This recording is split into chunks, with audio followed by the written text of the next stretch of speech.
Selam dostlar, bugün biz жұмысын істейміз. 75-ші беттегі 6 мен 7. 6-ші есепте бізде салыстыр. 7-ні 10-ға көбейткенде 700, ал 600-ге 90-ды қосқанда 690. 700 690-нан көп. Енді 1000-ды 10-ға бөлгенде 100, 10-ды 20-ға көбейткенде 200. 200 100-ден көп.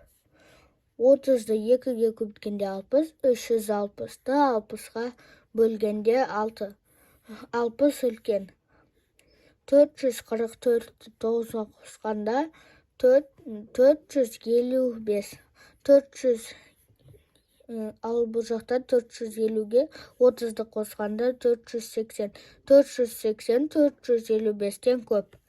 300-ді 100-ге бөлгенде 3, ал 210-ды 70-ге бөлгенде 3. 3 пен 3 олар тең.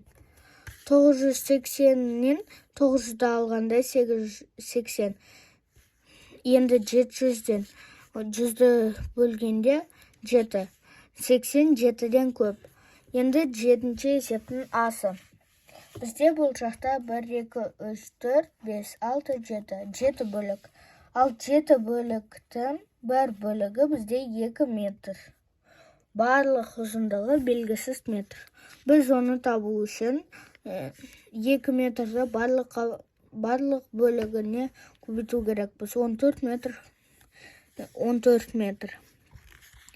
Бұл жақта бізде 4 бөлік. 4 бөліктің бір бөлігі 3 метр. Ұзындығы белгісіз метр. Біз оны табу үшін 3-ке 4-ті көбейтеміз. 12 метр. 3-тің бір бөлігі 4 метр. Ұзындығы белгісіз метр. 4-ті 3-ке көбейткенде 12 метр. Енді бұл жақта бізде егер әр бөліктің ұзындығы 10 есе арттырса, онда қоршаудың ұзындығы қалай өзгереді? Есептеуді жаз. Бұл жақта бізде 10 есе көбейту керекпіз. Бұл жақта бізде 2 метр болды. Соны 10-ға көбейткенде 20 метр.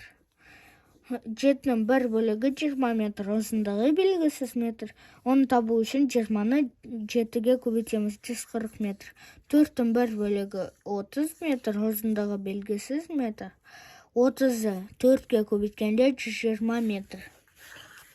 3-тің бір бөлігі 40 метр. Ұзындығы белгісіз метр. 40-ты 3-ке көбейткенде 120 метр. Енді бұлсы. Ауданы 38 сантиметр. Ал бір қабырғасы 4 сантиметр болатын тіктөрт бұрыштың периметрін тап. Бұл жақта біз мына жаққа 4 сантиметр, ал мына жаққа 8 сантиметрді алсақ болады. Ұзындығы 8 сантиметр, ені 4 сантиметр. Периметріміз белгісіз. Периметрдің формуласы жақша ашылды, А қосу Б, жақша жабылды, көбейту 2. Біз периметрді сол формуласы сияқты есептейміз. 8-ге 4 қосқанда 12, 12-ні 2-ге көбейткенде 24 сантиметр. Периметрі 24 сантиметр. Бүгінгі сабағымыз аяқталды. Каналға тіркеліп қойыңыздар, сау болыңыздар.